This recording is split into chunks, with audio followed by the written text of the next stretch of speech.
Welcome to Retrologic. I'm Shannon, and I'm here with Sam Wagers and John Cummins. How are you guys doing? Good. Pretty good. I am actually a little bit sad, though, because my analog pocket seems to be broken. No! So I have reached out to customer support, and I'm hoping they can tell me how to fix it. It just boots to a black screen. The weird thing is, it actually did this while I was playing, like just normal playing a Game Boy game, and it just suddenly the screen goes blank. So it's still, you can tell it's still backlit, but the screen went blank. The sound kept playing, and like when I turn it back on, if I just mash the A button to load the cartridge, it'll start playing sound again. So it's just not displaying. Like the game loads. It's just something's wrong with the screen. Well, if they can't help, I'm sure if you drop some stuff on the Discord, we've got tons of people on there who would probably might be able to help you. So far, all I've tried doing is updating the firmware. That did not fix it. So, and I'm dude, glad. after all that you went through to get it too. Well, it was a good year, I suppose. I hadn't played mine in a long time, and I dug it out over the weekend and played through Kirby's Dream Land on it. But yeah, my screen's still good. I also haven't charged it in that long, and it still has battery. So it's bizarre to me because it seems like it would have to be like maybe like a corrupted software thing, because like nothing physical happened to it. I was just playing a game, and then it suddenly.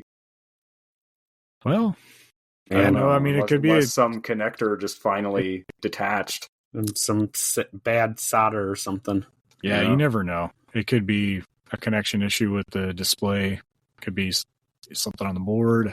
I mean, I did check the dock too, because that's what I'd seen. Some people have a similar issue, and they're like, "But it's still, I still get video if I dock it and play on the dock."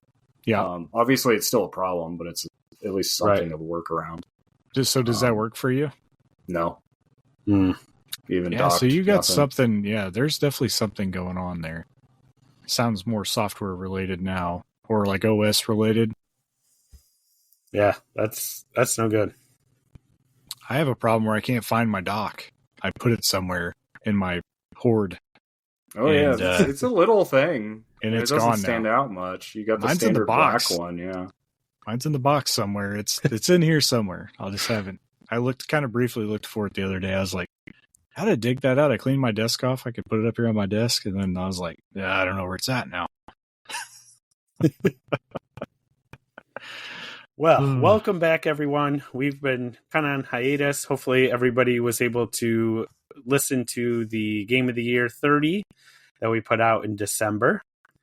And unfortunately, Dan was so close to being able to be here for this episode, but at the last minute, adulting calls. Got to take care of your family. So, yep. But hopefully we'll see him soon. And hopefully now that the holidays are over, we'll get back to a little more steady schedule. But Retrologic isn't just a podcast. It's a whole community of retro gamers. We've got an active, friendly, and free Discord, giveaways, contests, and dive into our family of retro podcasts like RetroGroove, a music history podcast, and On Topic Retro, a podcast dedicated to one video game per episode, hosted by our very own John Cummins. You can find everything at our website. The website is there. It's just a little difficult to get to apparently at the moment, but we are working on getting that taken care of. So anything else happened this week that you guys want to talk about? Any pickups? Any games that you're excited that you've been playing? I can mention what I was playing on my analog pocket.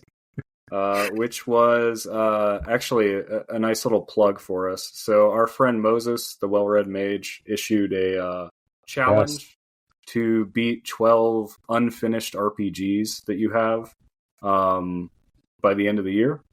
So I put together a list of 12 of mine, and I actually did finish the first one, which is Revelations: The Demon Slayer, also known as Shin Megami Tensei Last Bible, I think, if you're not American.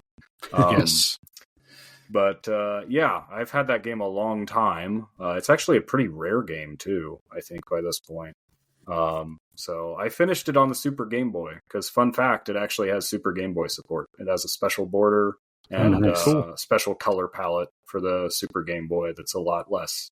Like, the Game Boy Color ones is definitely just like, everything is weirdly super colorful. Like, just like high contrast, like red, green, blue, bright colors. It's a lot more gradient on the Super Game Boy. So it kind of is the best way to play it. It was kind of fun. Really not as hard as I remember it. It's just, I don't think I understood the concept of grinding in RPGs well enough the first time I tried it. Oh, so like every time you reach a new area, like you kind of have to, especially at the beginning of the game, because it's like the Megami Tensei games where you recruit monsters to your party. But the thing is, at least in this one, the monsters can't level up. So every time you start encountering new monsters, your old monsters start to look super weak, and you need to get new ones. Which is not a bad idea. It makes it to where you're forced to try new monsters. What's weird is by the end of the game, it matters less because you wind up with 3 human party members, and that's half your party. Yeah. And then you also, if you collect these like bones, you can revive them to make these special monsters that are kind of like the best ones in the game. So like then you basically have like a permanent party going. They're the legendary monsters. Yeah, pretty much. I mean, one of them is just dragon, so yeah. Of course, dragon's the best. It's what is it? It's dragon, Kirin, and Amon is the 3 of them. So I got all 3. Strange thing about this one, I have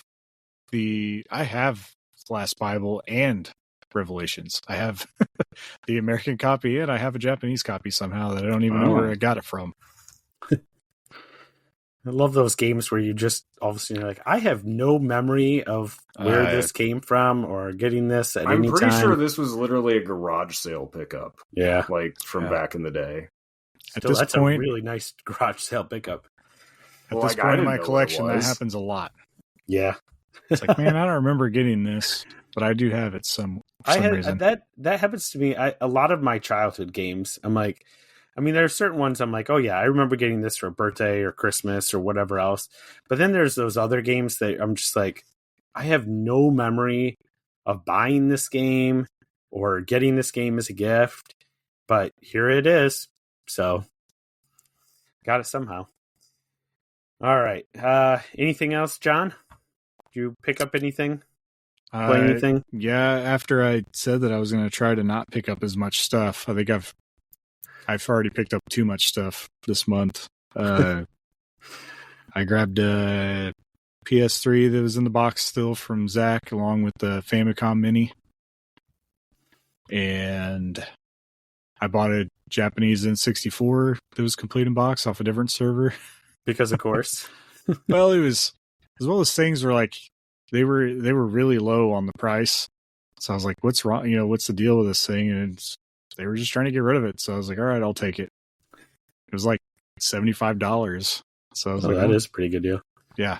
So is it what color is it? It's just the black. It's the original N64. It's got everything in it. It just needs a manual, I think. But the box for the Japanese N64 is like one of my favorite boxes. So I was like, well, probably never going to come across a deal like this again. So let's just go ahead and do it. Yeah. And then similar to Sam, I've also put together a list of RPGs that I need to finish that I haven't yet. And I haven't finished one, but I've been working on Xenogears for the PS1. Been playing it on my analog pocket. Or not analog, my Retroid pocket. I was going to say, I didn't realize those played PS1. Yeah. No PS1 games, I don't think. Or there's not a core for at least that I know of. Yeah. But nice. So yeah, been playing through that. I think I'm about 10 hours in. So maybe like a fifth of the way through the game. It's a pretty long game. You picked up the strategy guide for that too, didn't you? I did. It's one that I had 2 strategy guides left from the whole series, well, the whole Xeno series as a Monolith Soft. I needed Xeno Saga 3 and I needed Xenogears. And I found both of them on eBay for decent. prices. I hadn't seen any decent priced ones in a long time, so I didn't grab those. I'm really surprised we haven't gotten any kind of remasters or ports of those games, those older ones. I think it's kind of a licensing deal because I think it's still Bandai. I think Bandai was the one that put those out technically. Yeah. Monolith Soft just developed. So I think it's going to be up to whether Bandai wants to, which is kind of weird because Bandai Namco is usually pretty friendly with Nintendo. Right. I think that they would want all the same. They probably don't stand to benefit as much as Nintendo does. True. We do need remasters of those games though, because they are pretty, they're kind of obscure to play through. They could definitely use some, quality of life improvements, to make them a little bit easier to grasp. Like it's a 2-hour tutorial just to get to where you do anything in the first game. Well, that sounds like a Xeno game. Yeah, Xenoblade Chronicles 2 is like an 80-hour tutorial. Less fun than Xenoblade Chronicles tutorial. Like at least they kind of let you go and do some things. Like this is literally like read this sentence, do this command, and then like it takes a long time. And it reminds me of like a. It reminds me of an early PlayStation game, which it is, but you have to watch like a half-hour movie before you even get to start doing anything. It's I do get the issue. Even I have my limits. Like I love complicated games, but like I think I still have like Victoria 2 on Steam. I have hardly played it because I know it's going to take forever to figure out. Yeah. Yeah. Strangely enough, that Marvel card game that I bought for the DS, way overcomplicated. Like I think I've been spoiled by Pokemon TCG Pocket of how simple the system is. I opened this up and I was like, man, this has an hour tutorial just to learn how to play this Marvel card game that I'm probably going to forget about. I think there was a period of time where it was like, okay, to be strategic or to be, these, you had to like make it's the same way in board games too, where it's just like becomes almost over complicated just for like this is in-depth strategy right here. You have to, and it just becomes actually deterrent instead of, there's something to be said about games like being a little more simple and easy because number one, then you can get more people into them. Right. But that's you should strive for what I would call elegance, which is the ability to have strategy and depth without a whole lot of complexity. Yep. Right. Kind of think of it as like the ratio of depth to complexity. So obviously you can have a lot of depth and be really complicated, but that is going to turn a lot of people off. And even if you're okay with that, with a really complicated system, it's still better to play something that's not, if it still affords you meaningful choices. It has to at least be fun. Yes. Well, yeah. Yep. And that Marvel card game has like 3 currencies that you have to manage, and like there's like 5 steps to a phase, and there's like multiple phases in a single turn, and I was like, okay, this isn't a card game anymore. Like I don't even know what we're doing here. Yeah. You have to pick a party out of the cards you draw. Like it's so weird. Yeah, it's kind of out there. So is this? No. Is this based on Versus system? Because I remember playing the actual card game back in the day. I don't know if it is or not. And DC stuff.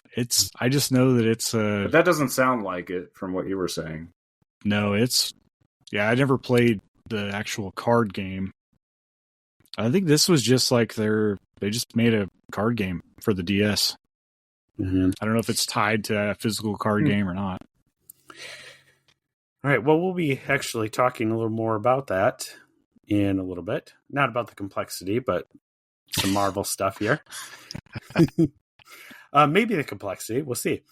As for me, I will just say that over the break, I played the heck out of Dragon Quest 3 2D HD. 2D HD.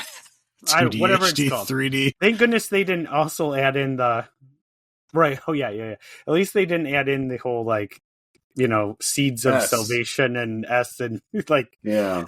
Anyway, I put in a lot of time into this game, and I got every ounce of it out that I could. I explored every single little thing. I'm pretty sure that I got most, if not all, of the little sparkle spots and everything else. I had just an absolute blast. It was my game of 2024, game of the year for that. I was just enamored, and it has been a long time since I played through Dragon Quest 3.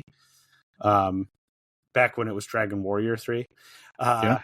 So I was definitely ready for it. I really enjoyed the things that they added in at the end to kind of make it a little more concrete connection with the other games, and including they even did at the end you even get a to be continued basically screen for Dragon Quest 1 and 2 remake. Yeah, it'll be coming out the first part of this year. So Dragon Quest 3 is a prequel. Is a prequel to 1 and 2. Yes. Yep. That's so that's why they released it first. I typically don't like that though, when people re-release things in chronological order that were originally intended as prequels. I don't know. Well, the way they did it's becoming more common. So yeah, the way that they did the story in this one and padded it, not padded as in like to make the game longer, just padded the story a little bit. So I mean, it's still the basic story from the original game, but they added a little bit of stuff here and there, especially at the ending, though. Definitely more story. Yeah, and I think the way they did it, and then with that to be continued in Dragon Quest 1 and 2 coming soon was kind of a nice touch. And so because they wanted to tell the story in this way at this point, I think it works. Because I get what you're saying, Sam, and I agree usually as well. It does still seem weird that they just didn't do the first two, but I have a feeling that they really weren't necessarily planning on doing 1 and 2 initially. Like, I think it was probably going to be 3, and then as they got into it and they're adding it in, they're like, this really is one big story. We should. Yeah, it's a trilogy. Yeah. The other thing too is like the original game doesn't really have a whole lot of story. The games got way more story heavy as they went. Right. I mean, out of the three is definitely way more story than. Yeah. I mean, 2 kind of had more story, but 3 was like full of story. Right. So, and I think that we've already kind of had. I guess we've had remakes of both of them or all 3 of them. Yep. Kind of even in the same fashion, like having 1 and 2 in the same cartridge and then having 3 as its own standalone. Yep. So I'm excited to see what they do especially with the first one, or, in the re-release here, the remake, if they beef up the story especially in that one to connecting it. So I'm excited. I'm there day one. I'll be playing whenever it comes out.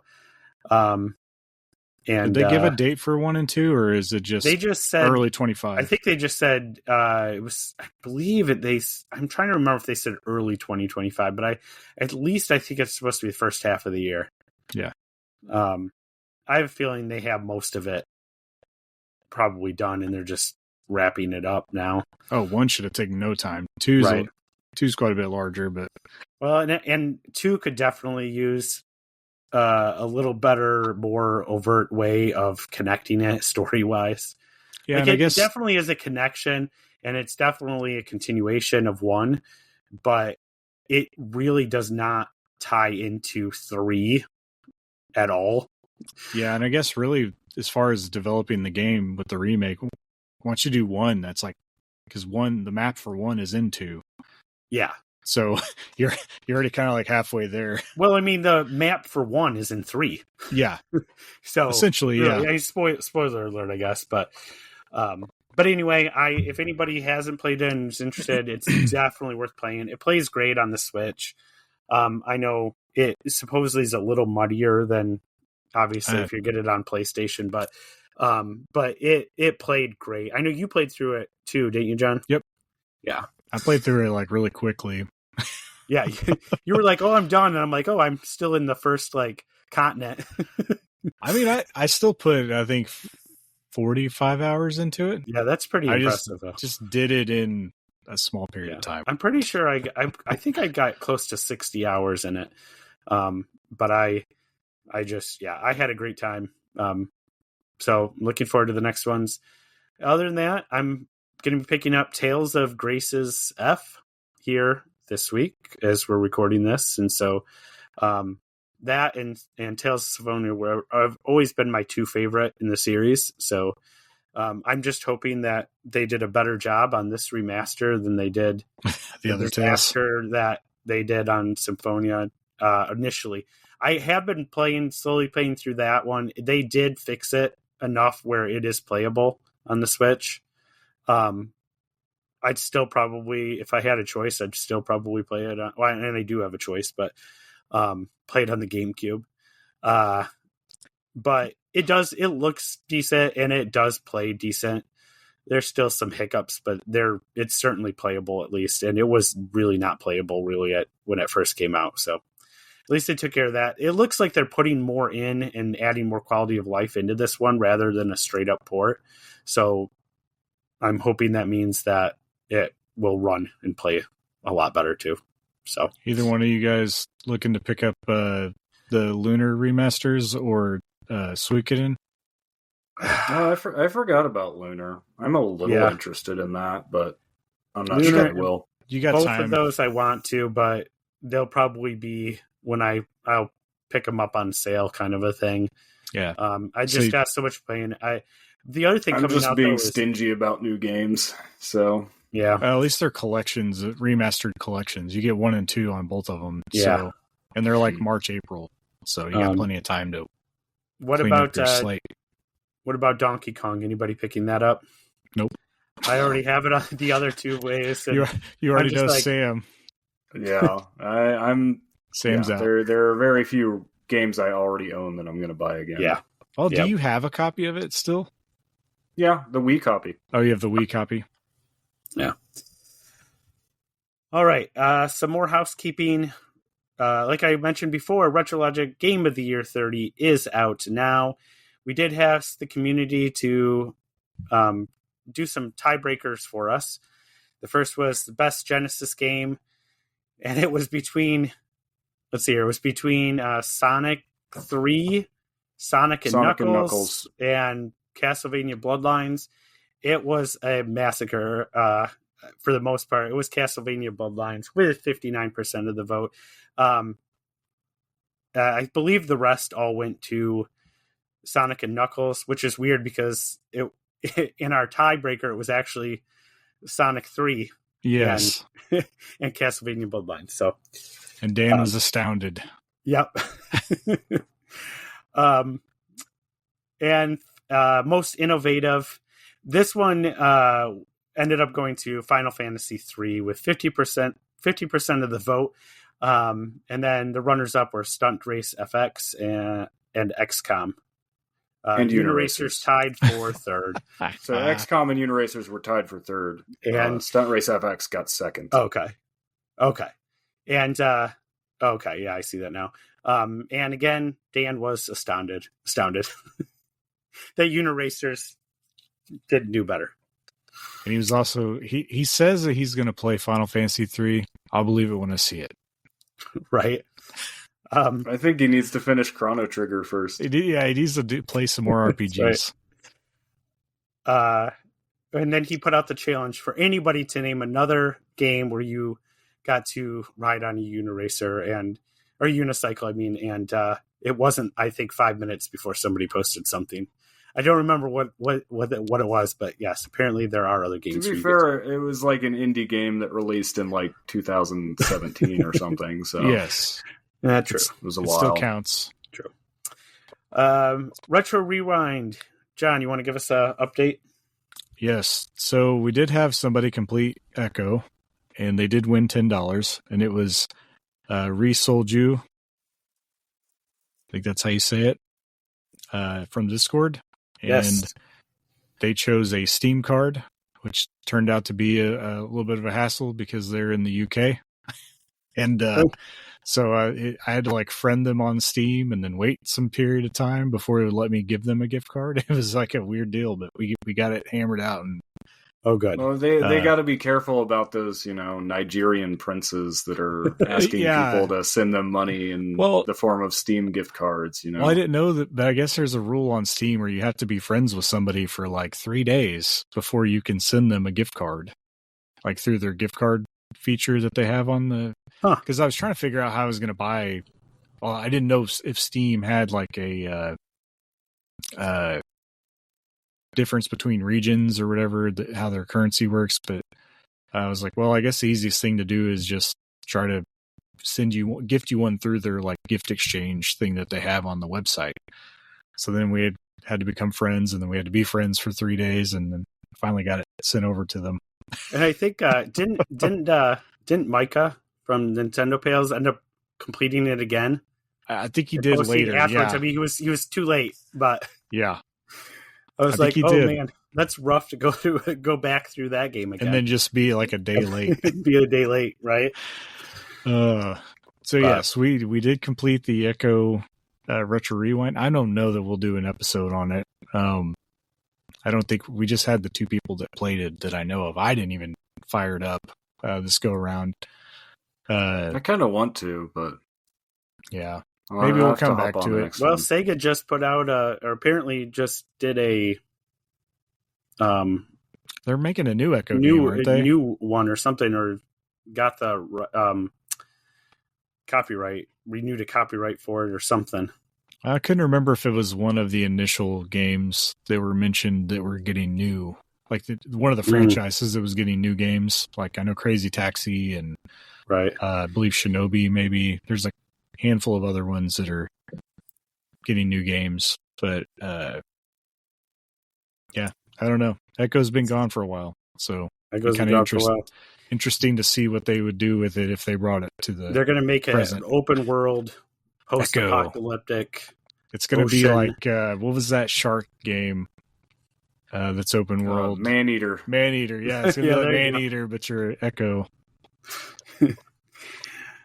All right. And then do we have are we going to be putting out feelers for a new Retro Rewind game, or either tomorrow or Friday I will put up a new vote, and then we'll vote over the weekend, and then we'll start up another game. All right. Everybody's got time. Don't worry, folks. Switch 2 is not dropping any second now. It's not coming. Not coming tomorrow, that's for sure. All right. FilmLogic put out a recent episode. We got Tubi decided Werewolf Santa, and then one on Dante's Inferno, which I have not played that game or watched the movie. I'm familiar with the game. I just didn't know there was a movie. I think it's animated. Yeah, it was like a tie-in. It's like anime. Huh. Yeah. So you can check those out. And RetroGroove, Season 4, Episode 13, Albums of the Year, 1974 to 2024. I know I've started listening, but I haven't had a chance to finish the podcast. They one up us on Game of the Year 30 because they do 74, 84, decades, 94. Yeah. Well, you can only do that 14. Once.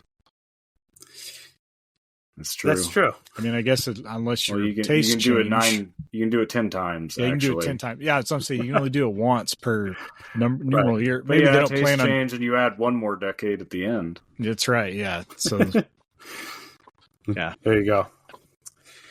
All right, should we jump over to Prices Retro? Let's do it.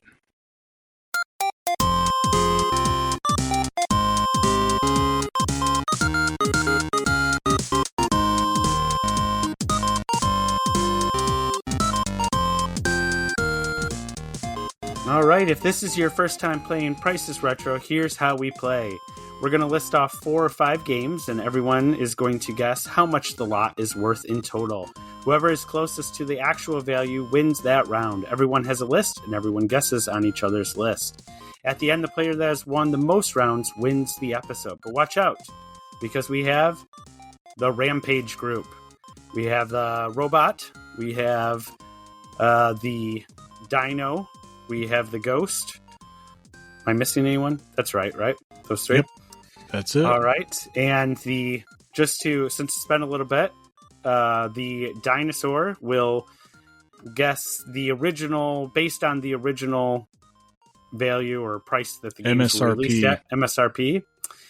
The robot will average out all of our guesses and get his own guess. And the ghost always guesses 300. All right. Everybody got their list?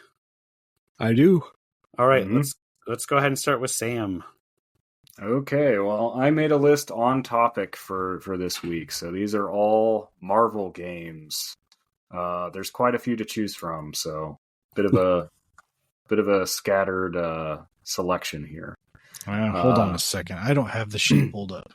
Uh-oh. Give me just a second. I also have a on topic they're probably list. Different. There's plenty to choose from. I hopefully they're different. That would be pretty crazy if we put any of the same. It might be. Or if we studied the list. First off, we've got Iron Man and Ecco Manowar in heavy metal for the Sega Saturn, complete in box. Second, Spider-Man Web of Fire for the Sega 32X, loose. Then Deadpool for the PlayStation 4, complete in box. And Captain America Super Soldier for the PlayStation 3, complete in box. All right, hold on. What systems were all those on again? I got the sheet ready. Iron Man, Ecco Manowar, and Heavy Metal, Sega Saturn, complete. Spider-Man Web of Fire, Sega 32X, loose. Deadpool, PS4, complete. Captain America Super Soldier, PS3, complete. Okay. All right, I can go first. I am going to go with 250.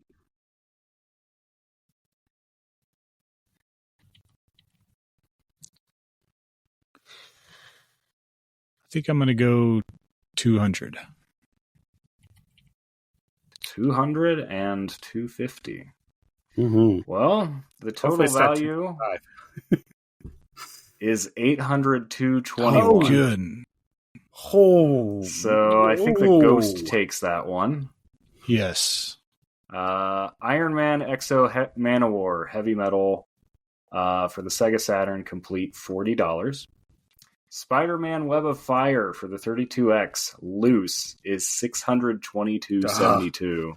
Oh my gosh. So if I had gone complete, it would be $1,514.99. That is insane. Yeah, I don't know why that one specifically. I know 32X games, there's not a lot of them in circulation, but still. Deadpool for the PS4, complete, $90. And Captain America Super Soldier for the PS3, complete, $49.49. So both of those are higher than I would have thought. Yeah. Well, the being Deadpool more recent one games. Shot up with the movie. most recent movie. Yeah. Yeah. Because I remember a couple of people, I think Eric Blunk was talking about that on Discord around that time. I literally forgot it came out. I was kind of looking through the list, and I was like, oh yeah, there was a Deadpool game not that long ago. Yep. But that Captain America one, that is a little surprising, especially for a PS3. I think the Deadpool game was originally a PS3, Xbox 360 game. I think the PS4 version is like a remaster of it.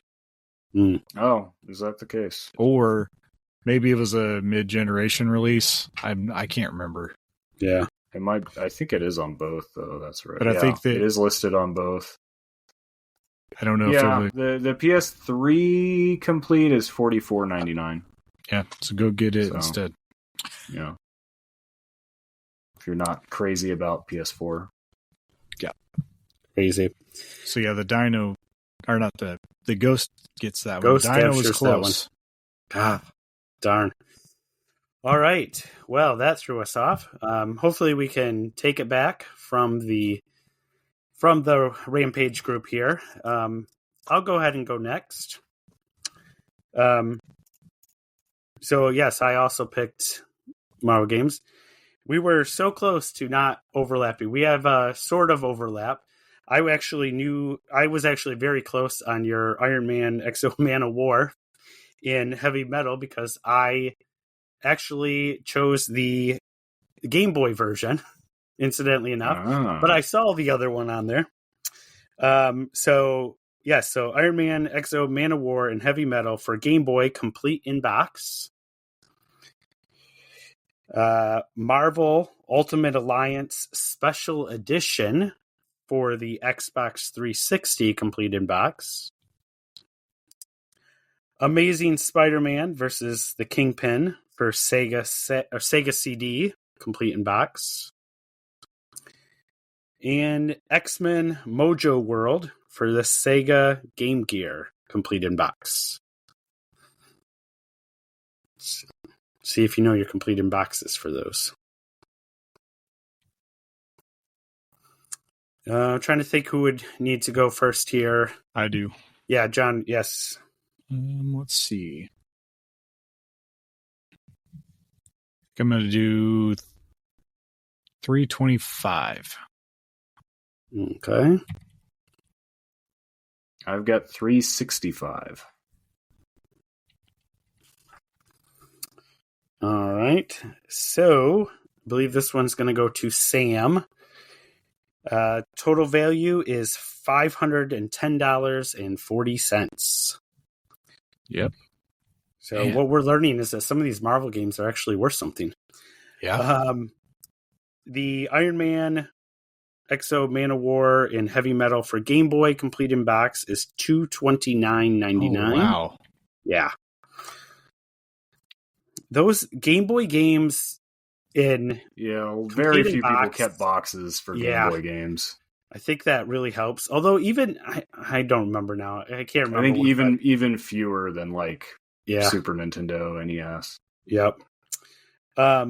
Marvel Ultimate Alliance Special Edition for Xbox 360. This one kind of surprised me. $109.32. Oh wow. Yeah, I was taking that one way I do wonder if did that one include the DLC characters? Because I remember that being a thing where they got delisted. Like, you couldn't buy the DLC on the game anymore. Yeah. Even if you had the game, even if you had Xbox Live. Because I think you might be right. I think I might be thinking of Marvel Ultimate Alliance 2. Yeah, it might. I think it was like Green Goblin and Venom or something. Right. Because I remember because I played them on the Wii. The Wii. So I didn't have access to any DLC. But that does sound familiar though, Sam. But I don't remember if it was this one or the second one that had any DLC. But either way, that's definitely a little higher than I expected, but that could be why. Amazing Spider-Man versus the Kingpin for Sega CD, complete in box, was $60.87. And X-Men Mojo World for Sega Game Gear, also surprising, complete in box at $110.22. So the Sega Game Gear actually has a lot of Marvel games. Does. Yeah. I didn't realize just how many until I was going through 3 X-Men games and yeah, man, I had that. I had the first game pegged at $60. And I think Marvel Ultimate Alliance at $20, so that just threw my whole threw everything off. Yeah, I think back in the day, Sega was making more Marvel video games than Capcom. Yeah. Even. I think you might be right. So, all right. John, you ready? Oh, I take it Sam did win that one, correct? Yes. All right. So I did not do Marvel games because I figured that you guys would, and there would be overlap. So I just did the old Dan method, and I threw the word snake into price charting, and I got a kind of a random list of snake games. First game is Snakes for the N-Gage, complete in box. Mm-hmm. The second game is Snake Rattle and Roll for the NES, complete in box.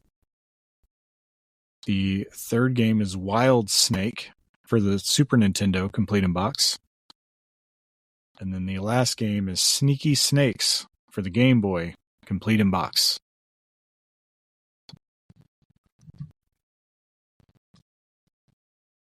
Ah, yes. I am very well versed in complete in box N-Gage games, of course. I shop for them all the time.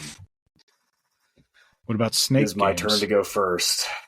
I'm just going to go with 500.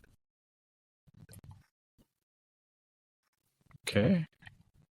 You're making me question mine. I want to go higher too, but I'm going to stick with what I initially did with 450. All right. The total of my lot is $324.90. Dang it, that's the ghost again, isn't it? Yep. The ghost has defeated us. Yes, the ghost took us out today. The ghost of Sam. Oh. That's true. I am the original ghost. That was the first time I ever won Price is Retro. I guess 300 every time. You broke the game because you found out that most lots are going to be at least like close to 300.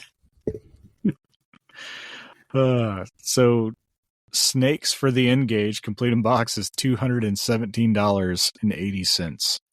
Okay, well I was off a few there. Snake Rattle and Roll for the NES complete in box is $42.12. Wild Snake for the Super Nintendo complete in box is $27.74. And Sneaky Snakes for the Game Boy complete in box, $37.24. Okay, I Game Boy complete in box games. Those last two are what killed me. I keep thinking, it's complete in box Game Boy. It's got to be. This is what I'm saying. When you said that Marvel game, I was like, surely they made a bunch of those, and there's probably a lot of complete in box copies out there. Apparently not that one. No. Well, congratulations to the Ghost. Rampage won this round. But we'll be back. And we will beat them next time. All right. I do have a trivia card, though, for us. I almost did a bunch of Marvel trivia about Marvel games, but there's just so many, and I just didn't have the time to really put in the time. So, all right. First question: in which game did Katana first appear as a playable character?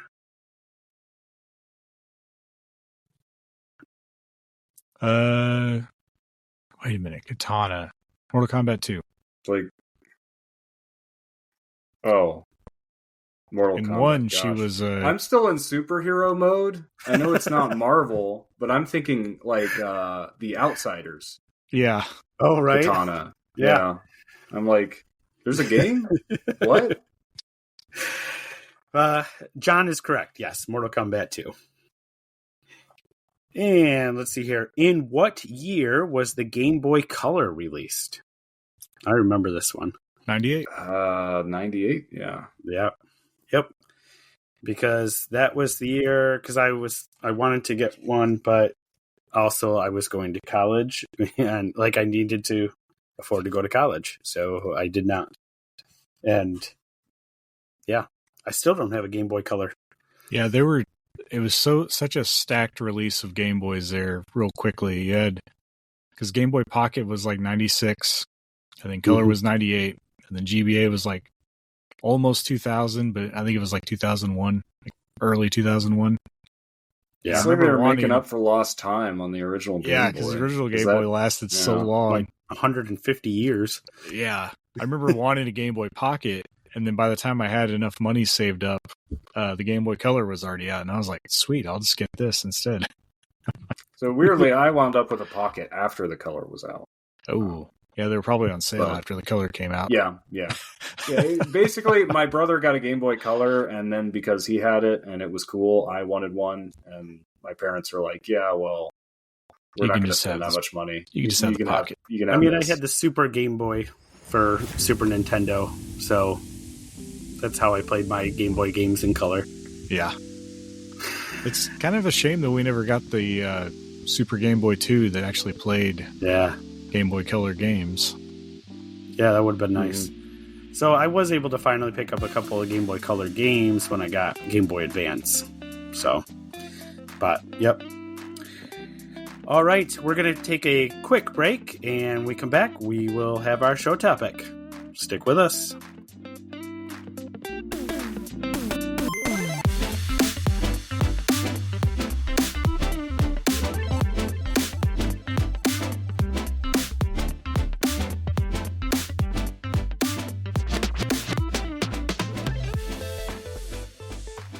All right, we're back. Today, we are going to be talking all about the Switch 2 rumors and leak. No, I'm just kidding. We're not touching that at all.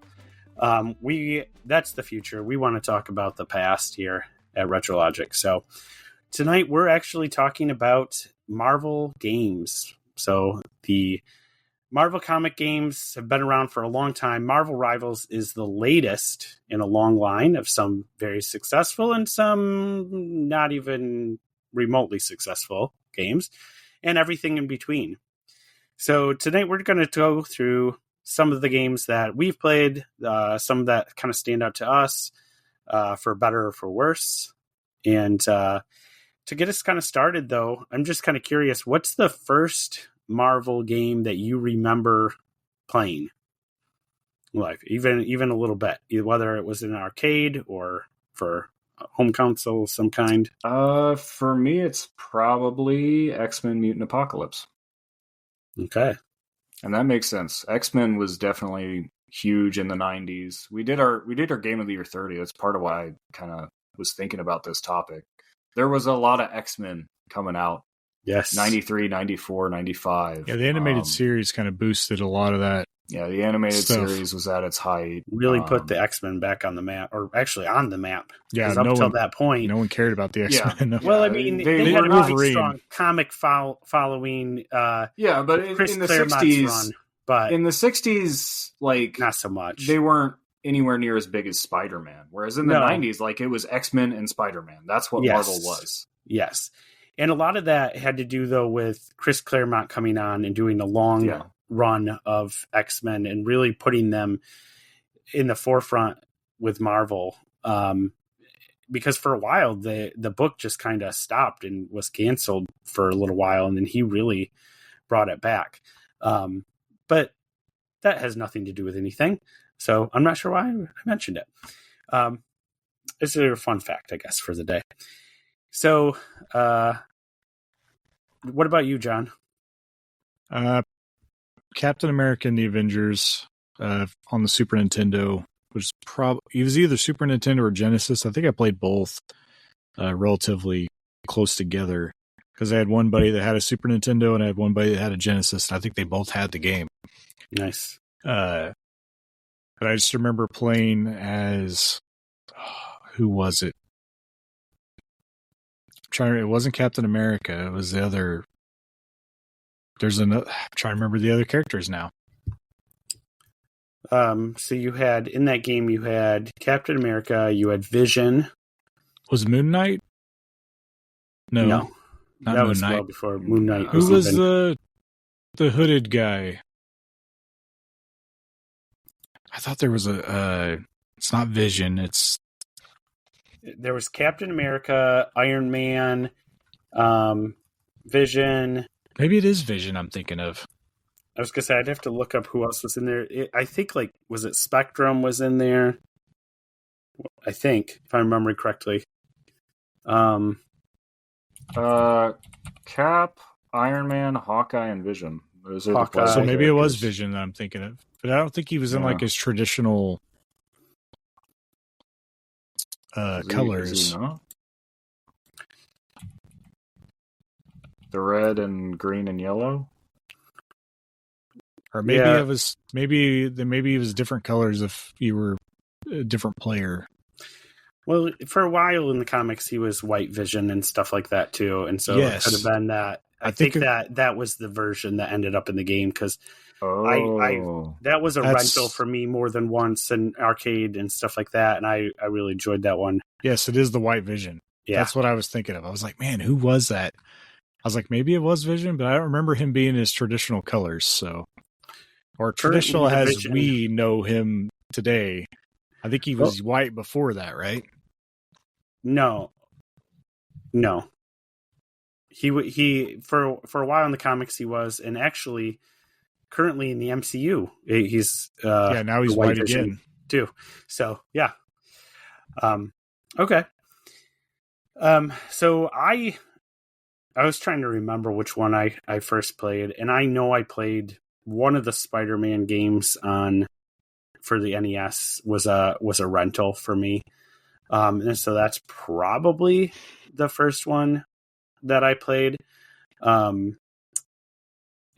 Back then, I do remember probably most vividly going over to my cousin's house, and they had a Sega Genesis, and just going, oh my gosh, they have a Spider-Man and X-Men game. That is going to just be awesome. It's going to have the best graphics. It's going to just be amazing, blow my socks off. And of course, that was Arcade's revenge, which was not so good. Not good at all. But it's got a Tim Follin soundtrack. Yeah, well, the soundtrack was just fine. Might be the only thing it had going for it. Good, and even worse, it did not play well. Like the controls and everything else were just awful. And so that was very disappointing. But I also remember playing a lot of arcade in the arcade. I did play Captain America and, of course, X-Men, and we'll kind of talk about some of those here as we go along. But those were the first ones that I really remember playing. So it looks like, to the best of my ability, and looking at a list that Sam provided for us, that the first Marvel game actually came out on the Atari 2600, and that was Spider-Man, which I incidentally have a copy of. John was saying he does as well. Have you played your copy?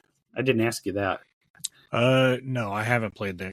I need to dig my 2600 plus back out. I haven't, since I first got it, I haven't played it again. I need to pop it in there. There's a few other games. Curious. Yeah, I'm curious just to see what it looks like. I'm sure it's probably not the Spider-Man that we are used to seeing today on the PS5. But it'd also be easy enough for me to emulate if I really wanted to try it. Unfortunately, I have no way to actually play my cartridge, so I don't know. I'm just going to look at an image and see. Oh, it's just it's a building and a Spider-Man figure going up the side of it. Looks like he's saving people. Is it more or less a red or blue block? He is a assembly of red and blue blocks. Yeah. And the building is yellow. There's a couple different. There's some like a tower that's orange. Oh. Yeah, these like saving block people from the windows that are in the tower. Okay. Against the Green Goblin, I believe, is the villainess. Yes. And he's at the top, and you can shoot a web that is just a black line of blocks that comes out of the top of his head. So that is almost exactly what is on the cover art. It's the Green Goblin blasting Spider-Man by a building, and he's got black webbing shooting out. So there you go. They got that right. It looks fun. Like, it looks like you have to actually hit the building with your web to stay on it. So, oh, nice. It's kind of looks like some Bionic Commando. There we go. And because it's the Atari, you only had to worry about one button. In 1982. Yep. Crazy. So, over the years, though, we've had a ton of them from lots of different developers, publishers. But we have some here that we kind of want to highlight. The first one I put here, actually, incidentally, was Captain America and Avengers. The arcade, I remember playing in the arcade as well as the Super Nintendo. I never owned it, so that was a rental, though, for me. Our local rental place had a copy of that. It also came out for the NES. I do not recommend the NES version if you have the option. The Super Nintendo one. I mean, it's okay, right? But it didn't translate as well as the Super Nintendo version did. I will say the Super Nintendo version didn't look like very much more impressive than what you would see on the NES. So I could see that they could get it on the NES pretty easily, just maybe not as functionally. Yeah, so the arcade was it's a lot of fun. It is a lot of fun game. It's your typical arcade beat 'em up, side-scrolling beat 'em up, with your different characters, and everybody has like punch, kick, or hit, kick, and jump, and I mean, beat 'em ups really hit their stride like after Final Fight. Yeah, like, people understood how to make a good one and just kept churning them out. Yeah, there for a while there, everything was kind of pretty much like Turtles. Yeah, like they're all in the same vein. And it looked okay, but I feel like just 1 year later, between the difference between Captain America and Avengers in the arcade and X-Men arcade the following year, I feel like X-Men looks definitely looks better to me. Oh yeah, graphical. Well, I think the big thing about X-Men is it's just a huge cabinet. It's 6 players. It just in the arcade it stands out. And that itself is huge, to just have that kind of presence and draw immediate. Like, to this day, if I see it in an arcade, I am drawn to it. Yes. Even if I don't play it. It's just... And if you have 5 buddies to play with, that is just like... That is some peak arcade gaming right there. I believe that not last year, but the year before, Dan... and Trey and Adam and I played X-Men Arcade. We didn't have 6 people, but the 4 of us, I think, played through it. Nice. At pinballs. I think was there a 3-player version cabinet as well? Because I feel like the one I got to play was 3, and it wasn't until later, either 2 or 3, and then it wasn't until later that I even knew that there was a 6-player version. I think so, because this says the 6-player version, as if there is 4 and 2-player versions were also made. Okay, so maybe it was you either had 3 the 4 people or on the 4 2. Player. I don't remember. I only remember playing it with my buddy, so it could have just even been the 2-player version we played.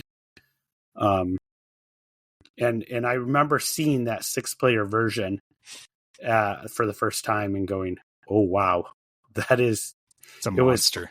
That thing was a monster.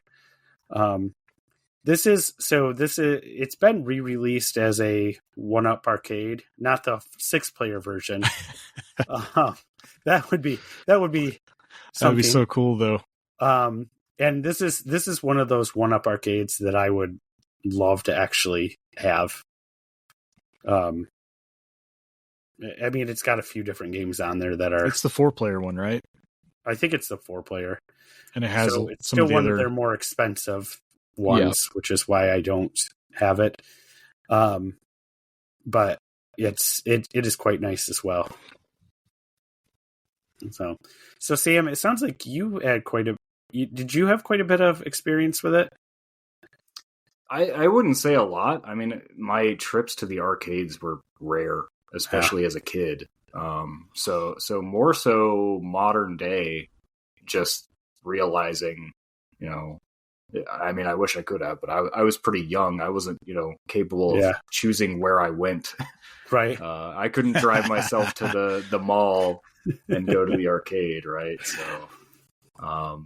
it was, oddly enough, I don't think it was X-Men Arcade. I remember, I have a distinct memory. Maybe it's fake, of seeing it was in a Big Lots, like in the little space just by the door. Yep. They had a X-Men versus Street Fighter cabinet and playing that.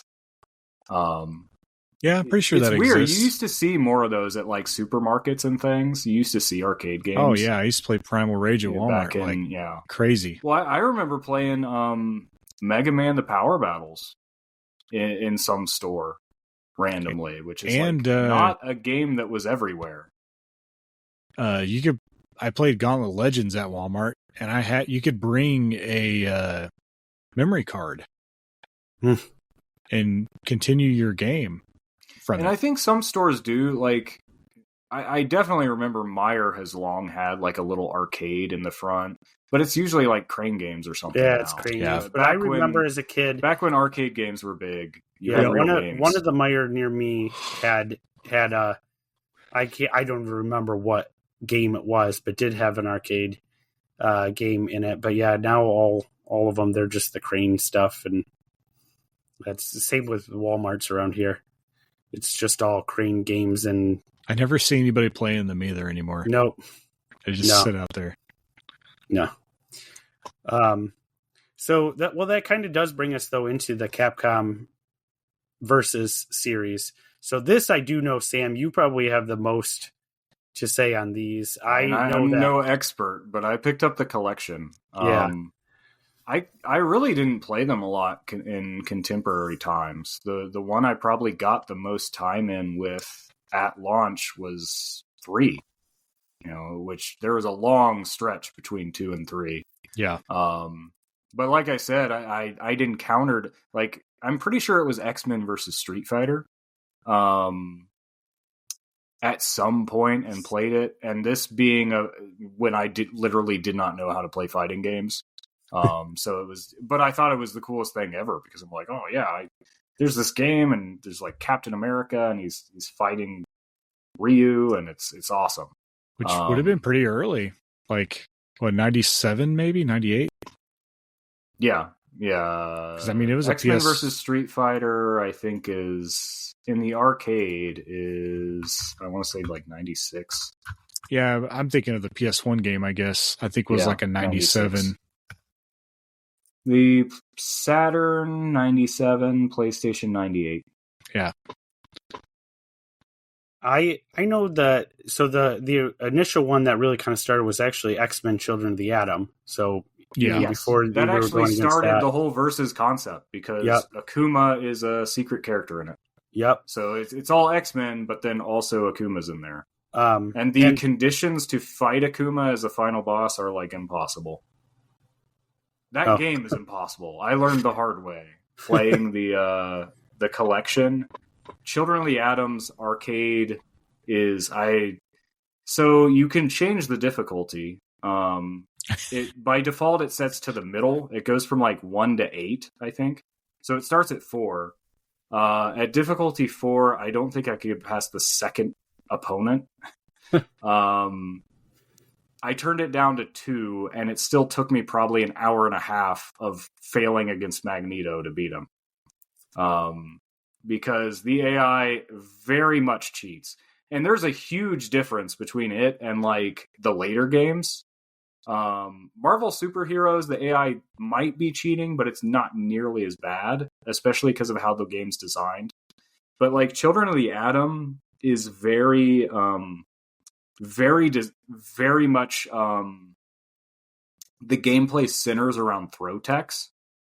If you've played fighting games, like when you throw an opponent and if they input a throw, usually within like a frame or 2 of your throw, it'll cancel it. Yeah, counters. So in Children of the Atom, doing so costs meter because it's such a huge thing to like actually tech your opponent's throws because you can combo after a throw, which like in Street Fighter, you can't do that. But Children of the Atom, you can like combo to death if you land a throw. And the AI on like any difficulty above like 1 just always techs your throws because it knows your inputs. And it is not very fair. I just remember just having fun with friends, just beating each other up as X-Men, but none of us had any idea about the, all the techie stuff behind it all and how to really play fighting games. And it was just, well, it's the weird thing about old fighting games is they're all very broken, but it allows for people to do some crazy stuff with them. I mean, that's a lot of old games are broken. They weren't near as balanced as like today's fighting games try to be. No, and no balance patches, no season updates at all. But the crazy thing about Children of the Atom too is like every character is so broken it almost evens out. Like it's crazy to think that like one of the lowest tier characters in the game is Spiral, and Spiral has a move that she can do at like any time that makes you switch positions with your opponent, which in any other fighting game would be like crazy broken. Yeah, like, oh, I'm in the corner. Oh, now you're in the corner. But actually, Spiral's the worst character in the game. Like, what? That's crazy. They had to balance out her abilities. Also, the fact that Spiral is in the game is such a strange choice for characters. Yeah, that's a deep cut. I have a lot of respect for the guy at Capcom who's like, oh, Marvel has a character with 6 arms? I want to animate that. That sounds great. It had to be somebody's favorite character or something. Probably from the cartoon. Get in there. Yeah. Because it was a fairly obscure character in the comics. And the cartoon was actually pretty big in Japan, though. Yeah, and that's what I mean. But the cartoon, I mean, you got Mojo and Spiral pretty often, relatively speaking. So that's probably it. But still, to take that on. A whole game for, Mojo's World. Mojo World. That's true. That's true. What else do you have? Because you've been playing through that fighting collection. I want to pick it up, but I've had a hard time finding a physical copy nearby me, local here. So I either have to go online and get it or wait. I had it delivered to me. Yeah. It's a lot of fun. I've gained a lot of appreciation for the earlier games too. Because I think for a lot of people, the draw is Marvel 2. Marvel 2 especially had a competitive scene that lasted a really long time, long after so many other people forgot about it. I mean, that's kind of what people were campaigning to bring it back again so that people could play it online again. It's kind of like the Melee of... Right. Well, the crazy thing about Marvel 2 is how many characters are in that roster. Yeah. Because up until Smash 4, it was a larger roster than Smash Bros. Yeah. So it was bigger than the Smash Bros. Brawl roster. Yeah. Which is crazy. And it's weird because they actually kind of cut a lot of corners to make that happen. Like, compared to Marvel vs. Capcom 1, which had... it had a lot more... you had character-specific stages, you had character-specific themes. Some characters actually lost moves just because memory was so limited. In the transition from Marvel 1 to Marvel 2. It's weird. But I gained a lot of appreciation for the earlier games because they actually play very differently from Marvel 2. Even Marvel 1 plays very differently. There's nowhere near as much emphasis on assists, even though that's kind of like what today people would think of as a tag fighter. You got to have assists because that makes it like you're fighting the whole team, not just kind of switching characters when you lose health. Yeah, today it's like the core concept of the game. Right. Not so much then. But yeah, it's kind of weird because playing Marvel 1, I kind of wish Marvel 2 was more like it in a lot of ways. It's definitely a little easier, I think, to learn. It's easier for me to follow the action, I'll say it that way. I don't know that it's actually an easier game because there's still broken stuff all the same. But it's also fun having all those games because of character viability changes a lot. So I kind of love playing X-Men versus Street Fighter because Rogue is really good in it. And unlike Marvel 2, her ability drain actually steals opponents' moves, kind of like Kirby and Smash Bros. Oh, that's cool. In Marvel 2, because there's so many characters, they couldn't do that. So she just gets a stat boost. But yeah, and there's weird broken stuff you can do with that. Because if you steal Juggernaut's move, you can infinitively loop it on him. It's fun. Awesome. The next actually a couple games here that I added into Sam's list, Spider-Man and Venom. Maximum Carnage and Separation Anxiety. Were a couple different beat 'em ups that came out on the Super Nintendo and the Sega Genesis. I don't know if either of you have any familiarity with these. I do with games. Separation Anxiety. To this day, I haven't played Maximum Carnage. Yeah, but I swear, maybe I made this up too. Like I said, I was young at the time, but I literally think we acquired our copy of Spider-Man and Venom Separation Anxiety by trading Kool-Aid points for it.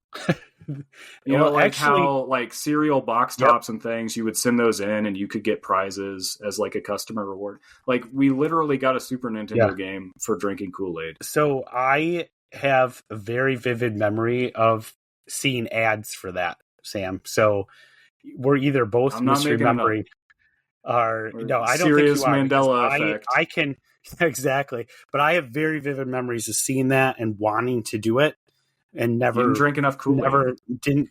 I feel like we drank enough Kool-Aid. I feel like that's all we drank as a kid. You take a big cup of sugar and just pour it right in there and mix it all up. Add sugar to the Kool-Aid that isn't sugar-free. That's how we did it. But I was never able to do that. I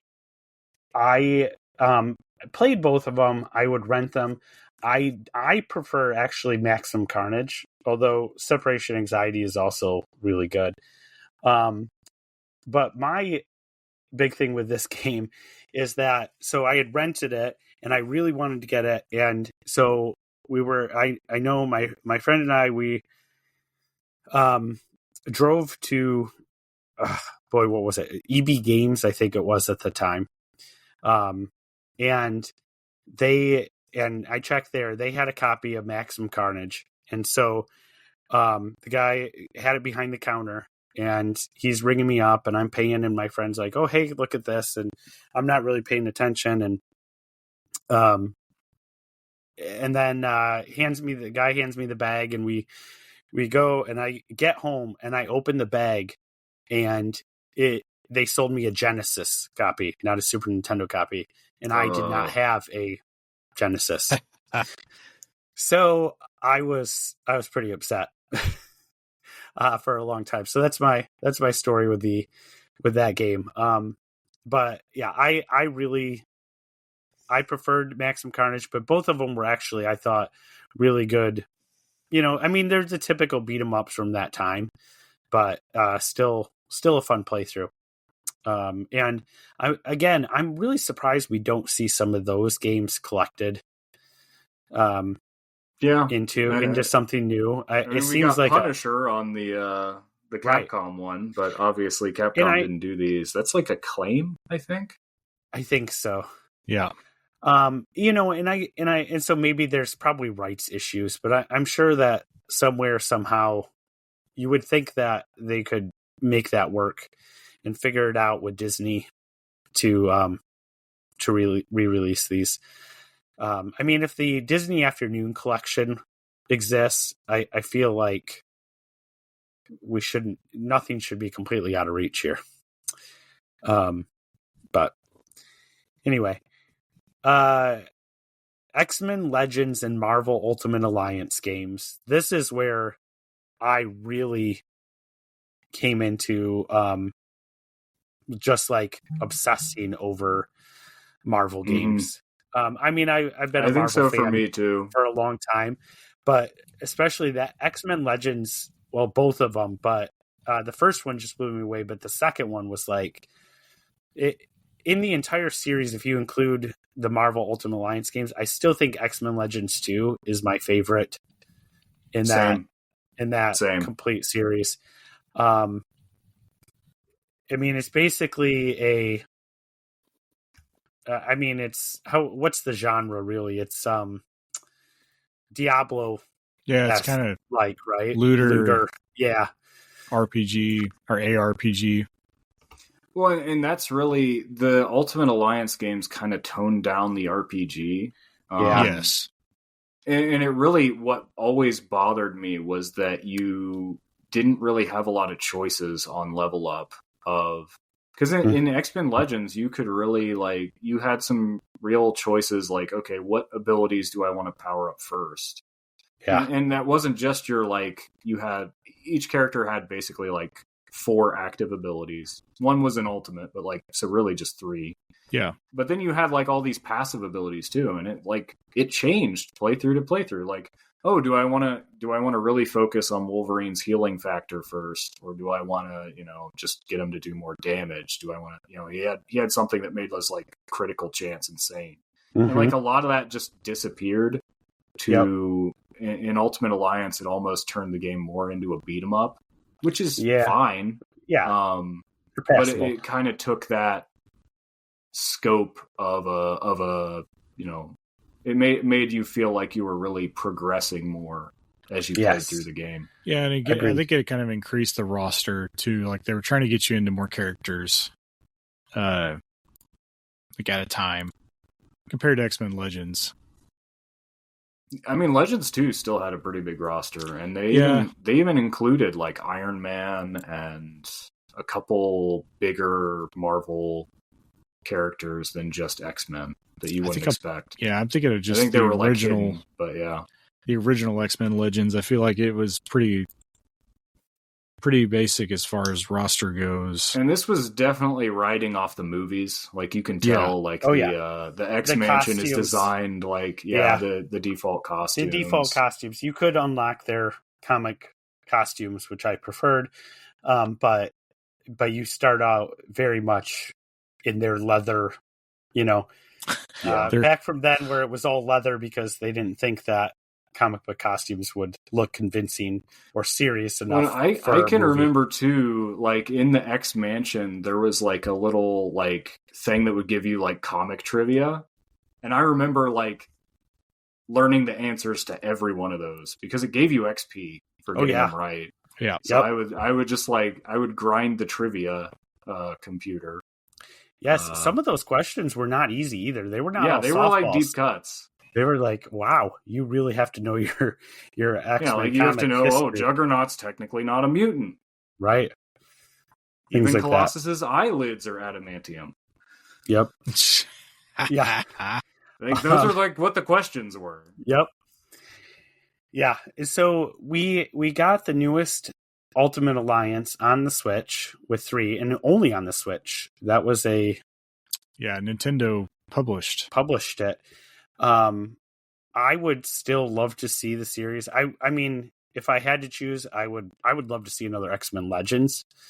I think the narrower focus instead of just here is 1.5 million characters, and we're going to take bits and pieces from all these comic storylines and mix them with movie storylines and, who's popular right now in the MCU. I mean, the games are still good, but I would love to see a narrower focused, something with the X-Men and have a little more of that RPG flair to it again. But I would take any of the games. It's kind of odd you bring that up. I put Midnight Suns on this list. I almost forgot about it. I think everybody forgot about it. Yeah. Such a weird game, but I actually enjoyed it a lot because it's like this strategy with like a deck building component. There's a lot of things that feel like they shouldn't work, and they do. But one of the weird things about Midnight Suns, it was kind of also trying to be Fire Emblem Three Houses. Like it has this very like life sim component between missions to it, where you're talking to the characters. It's like very bizarre, actually, because you can be in a book club with Captain America and whoever else and stuff. But one of the things that stood out to me is like you're exploring this area. It's kind of like a small area, but it's a hub world. You talk to characters and like there's a lot of this like almost like dating sim, like hanging out with them and stuff. And there's also a very pronounced dynamic of like the Midnight Suns characters are all like young people, and for some reason Blade is in there, even though he's like even older than Wolverine. But I guess because he's supernatural themed, he also hangs out with them. And then the Avengers characters are more like the grown-ups. They're like the old people. And like, if it were an X-Men game, you would naturally have that dynamic, and it wouldn't feel as forced because you'd have the students and the teachers. Yep. But yeah, it's just so much about that. I'm like, this should have been an X-Men game. Yep. Yeah. And maybe that's me being primarily an X-Men fan, but it should have been an X-Men game. That's actually one I think if you had Amazon Prime, you could get it for free. I think so. Briefly. Because I remember going, oh yeah, I'll take that. I haven't even. It was also originally supposed to come out on the Switch, and then they decided to pull that at the last minute and say, we don't think this is going to work. Probably just wasn't profitable to begin with, and so they probably are just like, we just can't devote the money when we're not recouping anyway, is my guess. Because it would have had probably cost quite a bit to try to get it to function on the Switch. So, yeah, too bad, because it was, I think it was even in a Direct, wasn't it? Am I remember correctly? That it was actually in a Nintendo Direct. So, yikes. So we don't have to go through every single one of the games on the list, but if there's anything anybody wants to call out, I know Spider-Man 2, as in from the game based on the original Spider-Man 2 movie. Yes. 2004 was kind of, I remember it being kind of a big deal because it was the first one where you could kind of go around in a sort of semi-open world New York City, actually swinging through the city and taking it, fighting crime. I have it for GameCube, but I did not end up putting a ton of time in it for whatever reason. I don't know if it was I just didn't have the time to do that. I don't know if either one of you had much experience with that one. I honestly don't, but I remember it was a big deal. The game for a lot of people. Yeah. For a while. It was fun. It wasn't that, it was a lot of fun just going around doing it. For whatever reason, I know that I never got through it though. There was also a Ultimate Spider-Man that was kind of based on kind of the reimagining Ultimate Universe that Marvel did in comics around that time, and they made a game that actually was like that could fit in the continuity with the comics, and the actual writer at the time of that comic wrote the story for the game as well, and it kind of had a lot of similar mechanics to the Spider-Man 2 game, and I really enjoyed that one as well. But again, I don't think I played through it to completion. So I played Spider-Man 2 on GameCube as well, but I think the one that I'm thinking of that surprised me the most was the one on the N64. Like, you could actually swing around the city on that one too. And it had like quite a few Spider-Man like main characters in it, which is kind of unusual for Spider-Man games. Usually just had Spider-Man and like one-off character that no one cared about for the longest time. Mm-hmm. So you heard it from John first. Spider-Man 64 better than Superman 64. I know that's hard, but no. And then getting kind of moving forward a little bit, MCU became kind of a big deal. We started getting a lot of movie tie-ins that were maybe not quite so forgettable. Yeah. I mean, the Spider-Man 2 did well, but for every Spider-Man 2, there's a lot more that are probably not worth tracking down. Movie tie-ins are typically rushed to make sure that they coincide with the movie's release closely, and so that always brings down quality. Well, and by and large, you don't see them anymore. It's kind of a died-out genre, those movie tie-ins or show tie-ins anymore. You get them every now and then, but by and large, you don't really see them anymore. At least with current stuff coming out.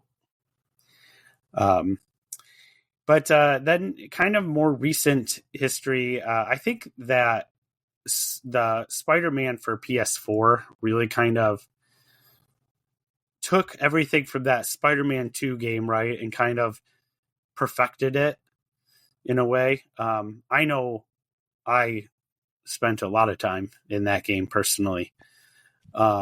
It really put a heavy emphasis on story, and I think did a really nice job in that way.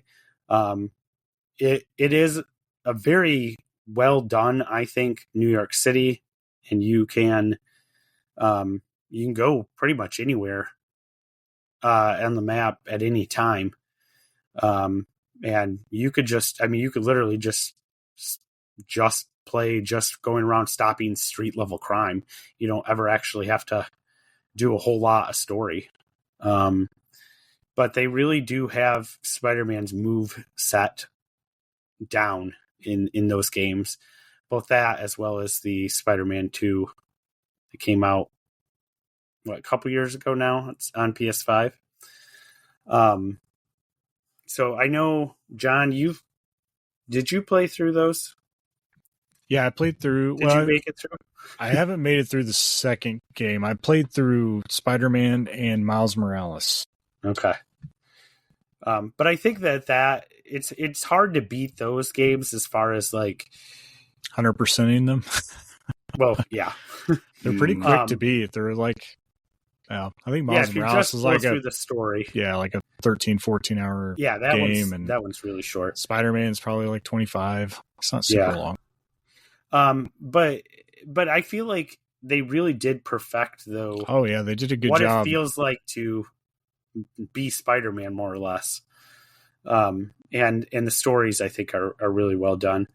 They're pretty intense. But we also had games like Marvel Snap, which was it's hot for a minute. Really blew up for a while. Yeah. Wow. Yeah.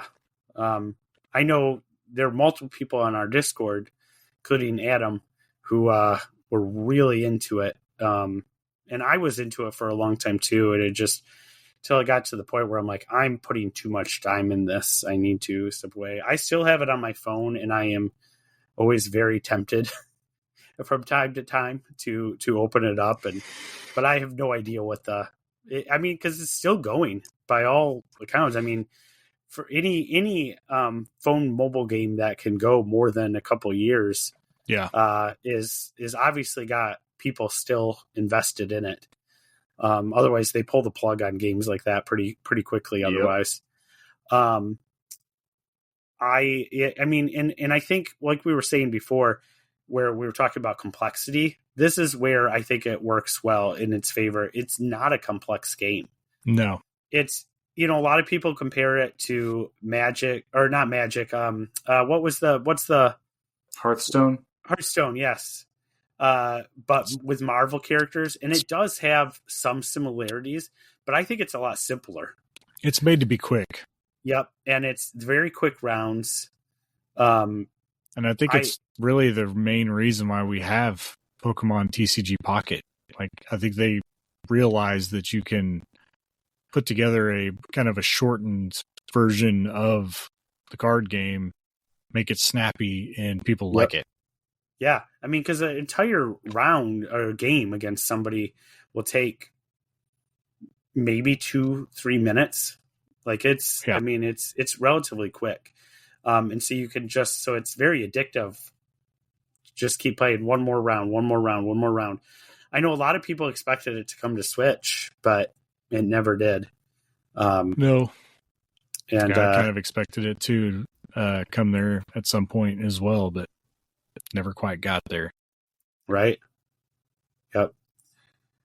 And then, we've kind of gotten to Marvel Rivals, which is the newest. I don't know if anybody's played that. I have not. I've played it a lot more than I thought I would. Okay.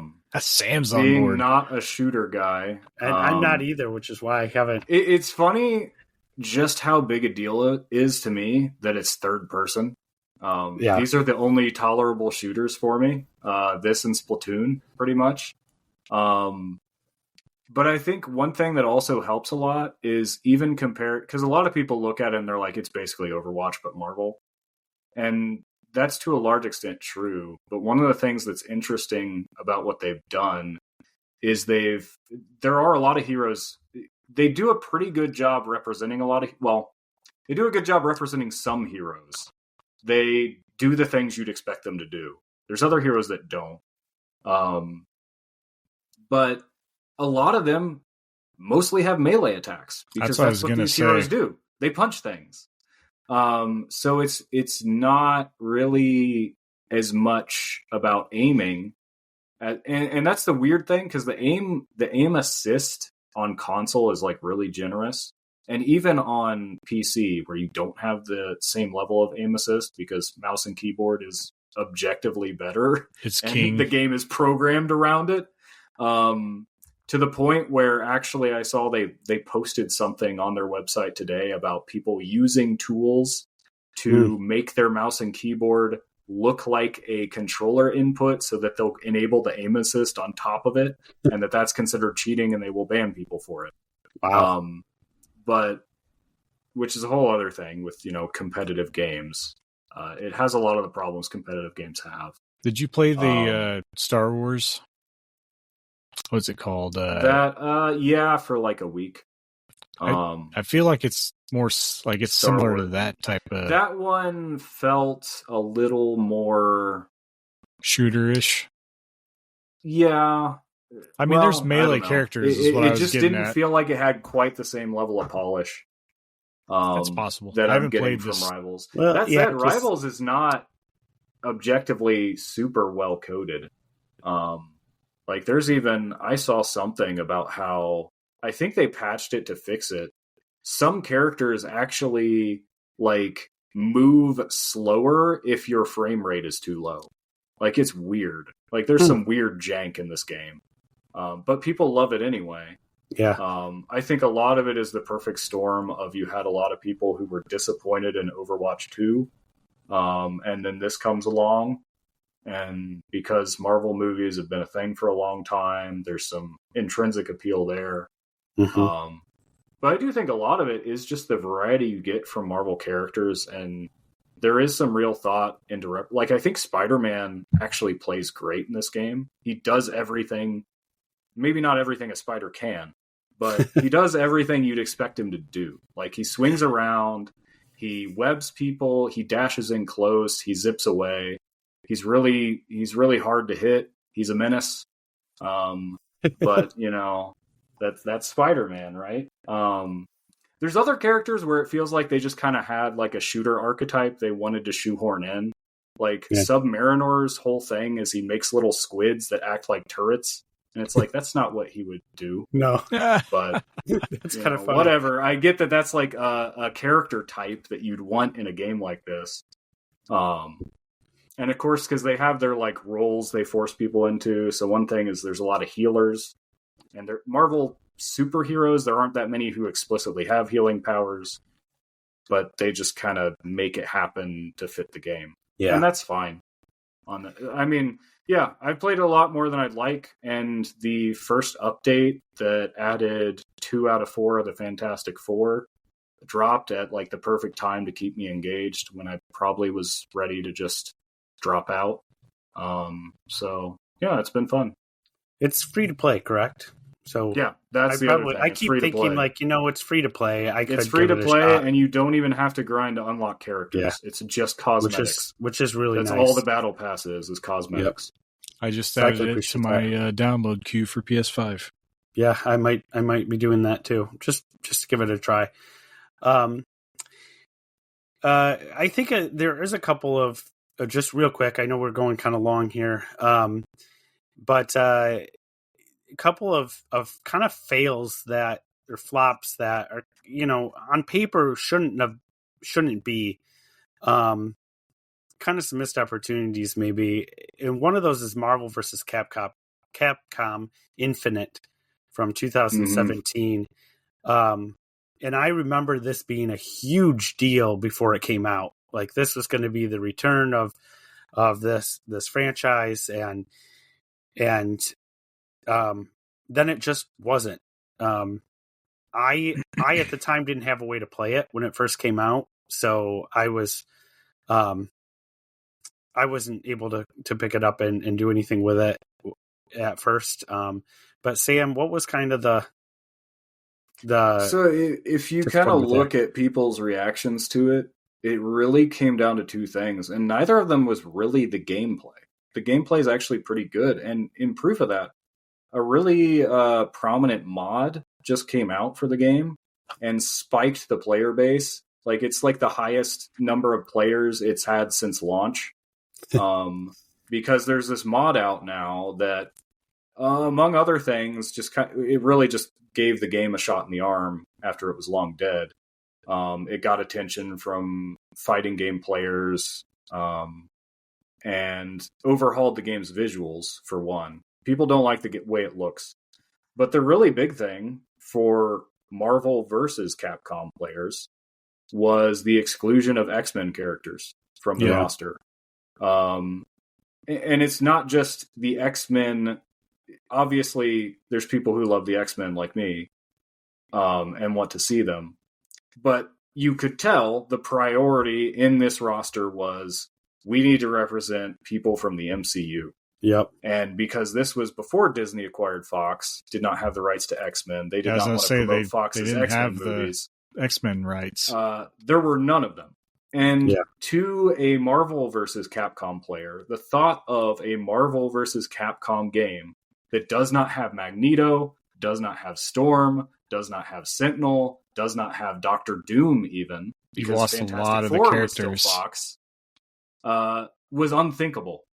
So that really was huge, and that kind of gets to, like, maybe the bigger worry with some things is the idea of letting the movie brand drive the games instead of just thinking, what makes a cool game? Yeah. Yep. Yeah. Hopefully we don't have to worry about that. If they make another one, they should be able to get everyone in there. Yeah. Yeah. Everyone's there now, right? Well, yeah. And with the collection, Marvel vs. Capcom 4 might not be a long way off. Yeah. Well, let's hope that's the case. And I think one of the biggest things, biggest flops that I can think of has got to be the 2020 Marvel's Avengers game. Yeah. So this was going to be, this was, again, they were really building this up. This was going to be a live service game. Back when live service games, everybody thought that was going to be the future. Everything was going to be live service. Well, their investors thought it was the future. Yeah, exactly. And I do have this for PlayStation 4. I played it on Game Pass, actually. It was not terrible. It was not terrible. The single player stuff was actually not bad. The problem I had with it was that I got to a certain point and they really want you to start doing some of the live service stuff, and they don't make it obvious how to bypass some of that to just do the single player campaign. And so then I would get lost in what the heck am I supposed to be doing? I couldn't figure out how to, I just kept getting stuck in this same couple levels where it was the live store stuff and I was just getting destroyed. I had no idea. It could just be because I'm not familiar enough with those games. I guess I was really expecting a story based, Spider-Man type. Well, and the gameplay gets repetitive really fast. It gets very repetitive. I was just like, I have no idea what's going on anymore, and I unfortunately never made it through even the single player stuff. I bought it on the cheap, but I never played it. And unfortunately, they didn't even get through the entire their roadmap for this game. It just flopped. Yeah, it died. A big flop and died quickly. Quickly. Didn't they also announce like a Wolverine standalone game? that's being done by the same people Insomniac, who did the Spider-Man games. Yeah. So that is still in the works. And we have a Captain America and Black Panther game coming out relatively that soon. game looks awesome. Like, that it's looks movie really quality. Cool. Yep. And that's because that takes place in the 40s, the 1940s.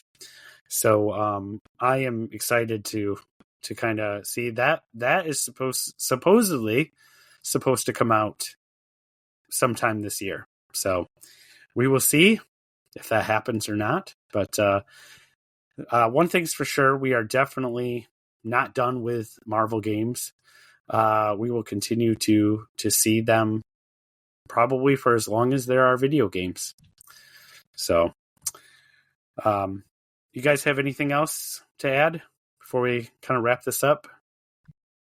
If you could pick one Marvel character to get a game that hasn't had one yet, because I know otherwise you'd just say Spider-Man again. Right. You know me. More Spider-Man. More Spider-Man. More of the Spider-Man. I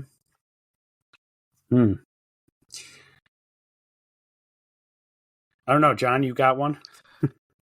I don't know. I kind of wish they'd give the Hulk a better try at a game. Like, it's like they always just try to backgrounded by the movies too. Yeah, it's like they always turn it into like a Rampage style game, like where he's just out to destroy everything. Like, it'd be kind of cool if they, tried to do like a Spider-Man-esque open world Hulk game where you could jump around and stuff. Yeah, that could be kind of cool. Maybe a World War Hawk or a Hulk, not Hawk, Hulk, or something where it's heavily story based, where you're going from like through the whole story, going through different planets and stuff that he went to, and all the. It'd be pretty neat. That would be kind of cool. I would love to see, and technically there are, Fantastic Four games based on the movies, based on movies that are not great. Do not play those games. But I would love to see a really good, again, story based. I think if you took and really made story based games, you could and make the gameplay really well done. That combination, you could do a lot of different things. But I also think just straight up, even though he's not my favorite character, I think a Moon Knight game could be actually really interesting. And complex. We also didn't mention the Guardians game that came out. Yeah, the Telltale one. Yeah. I didn't play it. And story, like some of those earliest games we didn't talk about on the list. No, I don't think anybody's played them. But like the Quest Probe series, those were basically like interactive comics. Yeah. Like choose your own adventure kind of stuff. Right. What did you play the newer Guardians game? Not the not the Telltale, but the other one. I'm trying to remember who came out with that. So I have it, and I have played through the first probably 2 hours of it, at least 2-3 times, and it actually seems like a really fun game. But it's one of those games that I just keep getting drawn away from. Like there's not like it's really fun, and I'm like, yeah, this is really cool. But then something else comes out, and I just keep putting it aside for whatever reason. And it's not like one of those games where you're just like, oh, this is not great, and you keep getting distracted. It's just like, wow, this is actually pretty cool, and the music is cool, and but then something just keeps drawing me away. So I don't know. Yeah, I just remembered it as I have it too, and I haven't played it at all. Yeah. Even if it's a little out there, I still think you could make a very interesting game starring Hawkeye.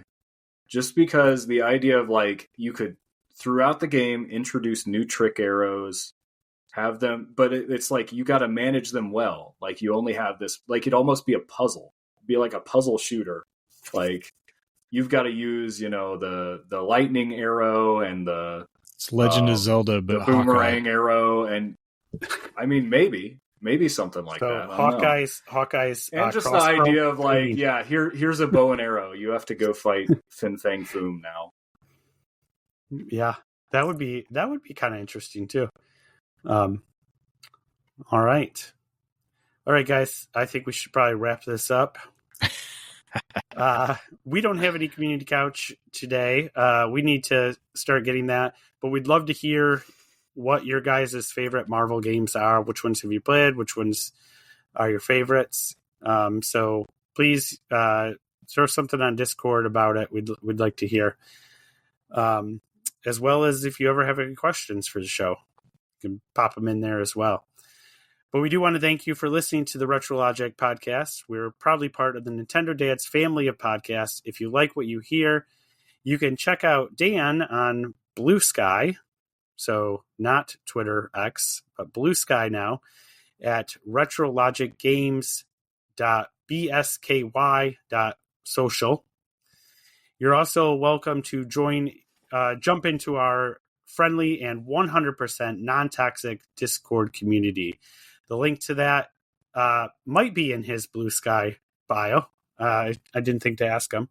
There's always one in the show notes. There's always one in the show notes, so find it there. But for real, that is 100% one of the best places on the internet. The internet is getting worse and worse, but our little corner of it is amazing. Everybody really gets along. We really don't have to police it too much. Everybody does a nice job of doing that themselves. But you can go over there and somebody will show something they buy, and next thing you know, everybody's buying it. So that's how it works. It's a lot of fun though over there. So join us. We talk about a lot of things: movies, games, everything, snacks. For a while, we even talked about tea. So you can find everything also on the website. Hopefully that'll be back up to normal very shortly here, but that's retrologic.games. All right, we'll catch everyone next time. Bye. Bye now. Goodbye.